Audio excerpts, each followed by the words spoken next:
Pemeriksaan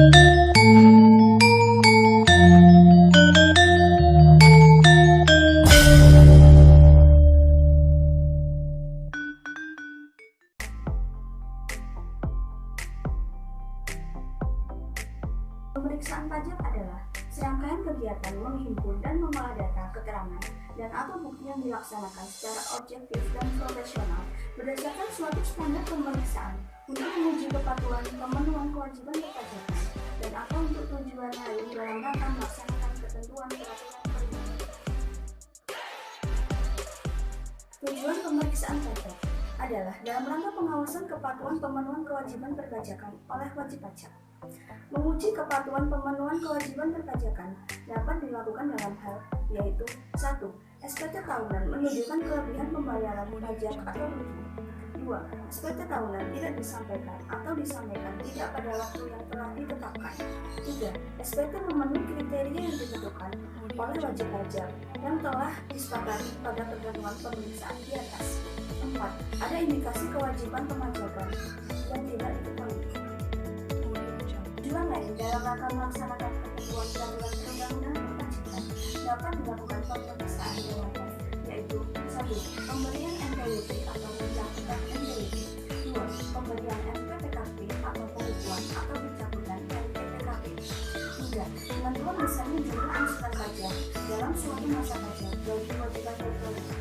4. Wajib pajak mengajukan keberatan atau banding. 5. Pengumpulan bahan guna penyusun norma perhitungan untuk menghitung penghasilan itu. 6. Pencocokan dan atau alat keterangan. Oke, di sini saya akan menerangkan tentang hukum pajak. Hukum pajak adalah sekumpulan peraturan yang mengatur hak dan kewajiban serta hubungan antara wajib pajak dan pemerintah selaku pemungut pajak. Beberapa ahli yang pernah mengungkapkan pendapatnya mengenai hukum pajak yakni yang pertama, Santoso Brotodihardjo, dan yang kedua, Bohari, yang ketiga, Dr. Suparman Suhamijaya. Selanjutnya, saya akan menjelaskan tentang dasar hukum perpajakan di Indonesia.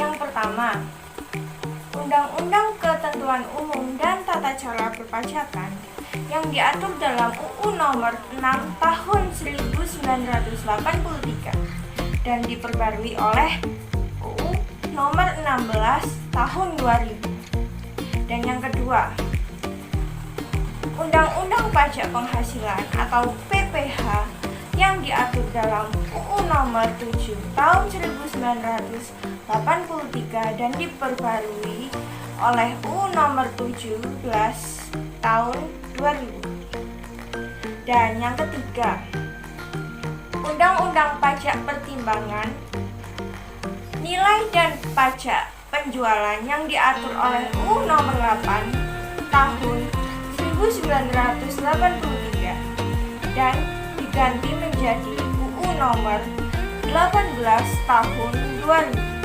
Dan yang keempat, Undang-Undang Penagihan Pajak dan Surat Paksa yang diatur dalam UU Nomor 19 Tahun 1997 dan diganti menjadi UU Nomor 19 Tahun 2000.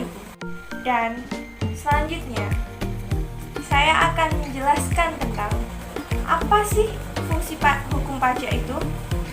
Yang pertama, hukum pajak berfungsi sebagai acuan dalam menciptakan sistem pemungutan pajak yang berlandaskan atas dasar keadilan, efisien, serta diatur dan dijelaskan dengan sejelas-jelasnya dalam undang-undang tentang hukum pajak itu sendiri. Dan yang kedua, hukum pajak berfungsi sebagai sumber yang menerangkan tentang siapa subjek dan objek yang perlu atau tidak perlu dijadikan sumber pemungutan pajak demi meningkatkan potensi pajak secara keseluruhan. Pemeriksaan pajak dibagi menjadi dua, yaitu pemeriksaan di lapangan dan pemeriksaan di kantor. Pemeriksaan di lapangan dilakukan di tempat tinggal sesuai NPWP terdaftar. Biasanya ini adalah wajib pajak orang pribadi. Tempat usaha biasanya adalah wajib pajak badan atau wajib pajak orang pribadi, atau tempat bekerja wajib pajak, contohnya adalah karyawan, serta tempat lain yang dianggap perlu. Dalam pelaksanaannya, wajib pajak diwajibkan untuk memperlihatkan buku atau dokumen yang menjadi dasar pembukuan dan dokumen lain yang berhubungan dengan penghasilan, kegiatan usaha, pekerjaan bebas wajib pajak, atau objek yang terutang pajak. Wajib pajak juga diwajibkan memberikan kesempatan untuk mengakses data yang dikelola secara elektronik atau soft copy. Wajib pajak harus memberikan kesempatan memasuki dan memeriksa ruangan, barang bergerak atau tidak bergerak yang diduga digunakan untuk menyimpan buku atau dokumen yang menjadi dasar pembukuan, dokumen lain, uang, atau barang yang memberi petunjuk penghasilan yang diperoleh, kegiatan usaha, pekerjaan bebas wajib pajak, atau objek yang terutang pajak. Wajib pajak harus memberikan bantuan untuk kelancaran pemeriksaan, bisa berupa menyediakan tenaga dan atau peralatan atas biaya wajib pajak jika dalam mengakses data yang dikelola secara elektronik memerlukan peralatan dan atau keahlian khusus. Tenaga di sini dimaksudkan yaitu karyawan yang memahami pembukuan yang dibutuhkan oleh pemeriksa pajak. Peralatan bisa jadi adalah USB. Memberi kesempatan pemeriksa pajak membuka barang bergerak dan atau tidak bergerak, menyediakan ruangan khusus tempat dilakukannya pemeriksaan lapangan untuk memeriksa buku, catatan-catatan, dan dokumen yang tidak memungkinkan dibawa ke kantor pajak. Selanjutnya adalah pemeriksaan di kantor pajak. Apa yang harus dilakukan wajib pajak saat pemeriksaan pajak di kantor pajak? Biasanya dari kantor pajak akan mengirimkan surat pemeriksaan pajak dengan jangka waktu maksimal 14 hari kerja. Untuk pemeriksaan di kantor pajak, wajib pajak harus memenuhi panggilan untuk menghadiri pemeriksaan sesuai waktu yang ditentukan. Memperlihatkan buku atau dokumen yang menjadi dasar pembukuan dan dokumen lain termasuk data elektronik yang berhubungan dengan penghasilan, kegiatan usaha, pekerjaan bebas wajib pajak, atau objek yang terutang pajak. Yang ketiga adalah memberi bantuan untuk kelancaran pemeriksaan. Selain kewajiban yang telah dilaksanakan wajib pajak pada pemeriksaan lapangan atau pemeriksaan kantor, ada pula kewajiban wajib pajak yang harus dipenuhi, antara lain menandatangani berita acara hasil pemeriksaan apabila ada yang tidak disetujui, atau menandatangani surat persetujuan apabila hasil pemeriksaan disetujui, atau menandatangani surat penolakan apabila tidak disetujui. Selain kewajiban wajib pajak yang harus dipenuhi, wajib pajak juga memiliki hak. Yang pertama, meminta kepada pemeriksa untuk menunjukkan tanda pengenal pemeriksa dan surat perintah pemeriksaan. Yang kedua, meminta penjelasan mengenai maksud dan tujuan dilakukannya pemeriksaan. Yang ketiga, meminta kepada pemeriksa perbedaan hasil pemeriksaan dengan SPT wajib pajak. Saya akan membahas tentang wewenang pemeriksa pajak. Yang pertama, memeriksa dan meminjam buku, catatan-catatan, bukti-bukti pembukuan, dan dokumen pendukung lainnya. 2. Meminta keterangan lisan dan atau tertulis dari wajib pajak. 3. Memasuki tempat wajib pajak yang diduga menyimpan dokumen, uang, dan barang penting lainnya, serta melakukan pemeriksaan fisik. 4. Melakukan penyegalan tempat apabila wajib pajak atau wakilnya tidak memberi kesempatan yang sudah disebutkan pada butir 3. 5. Meminta keterangan yang diperlukan dari pihak ketiga yang mempunyai hubungan dengan wajib pajak yang diperiksa. Selain wewenang pemeriksa pajak juga mempunyai kewajiban yang pertama, memperlihatkan tanda pengenal pemeriksa dan surat perintah pemeriksaan pajak kepada wajib pajak. Yang kedua, menjelaskan maksud dan tujuan pemeriksaan kepada wajib pajak. Yang ketiga, memberitahu kepada wajib pajak tentang hasil pemeriksaan atas hal-hal yang berbeda dengan SPT yang dilaporkan. Yang keempat, memberi petunjuk kepada wajib pajak mengenai penyelenggaraan pembukuan dan pemenuhan kewajiban perpajakan lainnya sehubungan dengan pemeriksaan. Yang kelima adalah memberikan tanda bukti peminjaman secara jelas dan terinci jenis serta jumlahnya. Yang keenam adalah mengembalikan buku, catatan, dan dokumen pendukung lainnya dari wajib pajak paling lambat 14 hari untuk pemeriksaan lapangan dan 7 hari untuk pemeriksaan kantor. 7. Merahasiakan kepada pihak lain mengenai rangkaian pemeriksaan.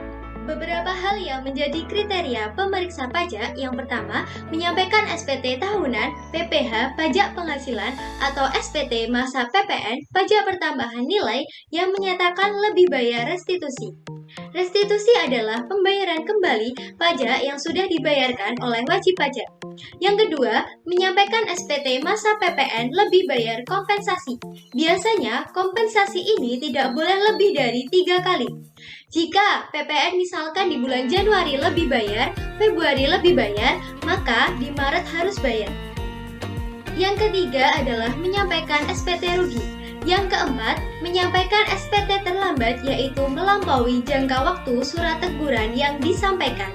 Jika wajib pajak belum menyampaikan SPT tahunannya, maka dari pihak kantor pajak akan mengirimkan surat himbauan. Jika surat himbauan tidak langsung direspon, akan timbul surat teguran. Jika wajib pajak tidak merespon surat teguran yang diberikan oleh kantor pajak, maka ini bisa menjadi kriteria terjadinya pemeriksaan. Pemeriksaan dibagi menjadi 3. Yang pertama, jangka waktu pengujian, jangka waktu pembahasan akhir, dan yang terakhir jangka perpanjangan waktu pemeriksaan. Yang pertama, jangka waktu pengujian, yaitu ada 2, pengujian lapangan dan pengujian kantor. Pengujian lapangan paling lama 6 bulan dan pengujian kantor paling lama 4 bulan. Yang kedua ada jangka waktu pembahasan akhir, yaitu pemeriksaan dan pelaporan itu paling lama 2 bulan. Yang ketiga ada perpanjangan waktu pemeriksaan, pemeriksaan lapangan atau pemeriksaan kantor sama paling lama 2 bulan. Pemeriksaan pajak. Yang pertama, pemeriksa mengirim surat pemberitahuan bahwa akan diadakan pemeriksaan pajak kepada wajib pajak. Yang kedua, pada saat pemeriksaan pajak, pemeriksa pajak harus menunjukkan surat pemerintah melakukan pemeriksaan kepada wajib pajak. Yang ketiga, pemeriksa wajib pajak menjelaskan maksud pemeriksa pajak. Yang keempat, pemeriksa pajak wajib membuat laporan pemeriksaan pajak. Yang kelima, pemeriksa pajak wajib memberitahukan secara tertulis kepada wajib pajak tentang hasil pemeriksaan pajak yang untuk ditanggapi oleh wajib pajak. Yang keenam, pemeriksa pajak wajib memberi petunjuk wajib pajak mengenai penyelenggaraan pembukuan atau petunjuk kepada wajib pajak lainnya agar kewajiban perpajakan agar pada tahun selanjutnya mendapatkan dilakukan sesuai yang berlaku. Pemeriksa wajib mengembalikan buku catatan atau dokumen pendukung lain kepada wajib pajak paling lama 14 hari setelah pemeriksaan. Yang selanjutnya, ke-8, pemeriksa dilarang memberitahukan kepada pihak manapun mengenai hasil pemeriksaan. Yang ke-9, jangka waktu pemeriksaan 2 bulan dan dapat diperpanjang 8 bulan. Yang ke-10, setelah selesai melakukan pemeriksaan, pemeriksa membuat pemeriksaan. Wajib pajak menandatangani berita acara tersebut. Apabila wajib pajak menolak untuk menandatangani berita acara tersebut, maka pemeriksa tetap membuat berita acara pemeriksaan. Selanjutnya ada penyelesaian pemeriksaan. Setiap SP2 akan diselesaikan dengan membuat LPH, yaitu laporan hasil pemeriksaan atau LPH sumir, kecuali jika atas SP2 tersebut. Ciri penyelesaian dalam membuat LPH adalah pemeriksa pajak menyampaikan SPHP. Tetapi jika pemeriksa pajak sampai dengan jangka waktu pemeriksaan habis tidak menyampaikan SPH, berarti penyelesaian pemeriksaan dengan pembuatan LPH sumir. tidak ada ketentuan bahwa wajib pajak harus diberitahu jika penyelesaian pemeriksaan dengan membuat LPH Sumir. Selanjutnya adalah kualitas pemeriksaan pajak. Sebagai upaya meningkatkan kualitas pemeriksaan, maka Dirjen Pajak menerapkan kebijakan peer review terhadap pemeriksaan pajak yang telah dilakukan. Apa itu peer review? Peer review merupakan kegiatan penelitian lapangan dalam rangka mengevaluasi kualitas pemeriksa, mengukur tingkat kepatuhan dan menilai kinerja para pemeriksa pajak. Untuk kemudian hasilnya akan dijadikan bahan perumusan kebijakan pemeriksaan di masa yang akan datang. Dirjen Pajak 1999. Sekian dari kami. Apabila ada salah kata atau perbuatan, maka kami mohon maaf yang sebesar-besarnya.